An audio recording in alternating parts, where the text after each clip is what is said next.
home, you're expecting to probably have it with very little. No reason why you wouldn't start with this, for example. Oh. Yeah.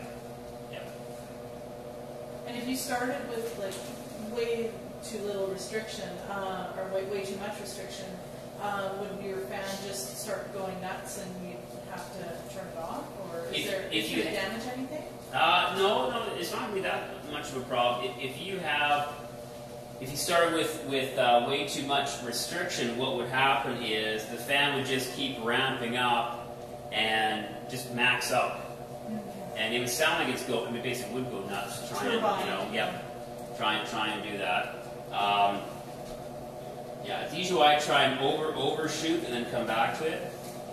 Okay, so with this particular setup, we dropped the house pressure by 15 pascals, and now the flow pressure is at about 19.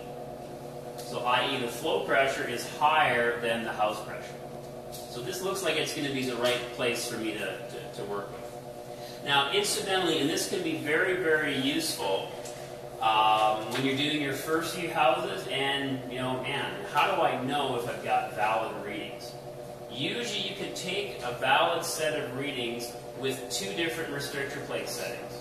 So you can do your test, in this case with the C8 setting, and then if I plug the bottom two holes and went to the C6 setting, I can take a whole set of readings, and they'd probably be equally valid.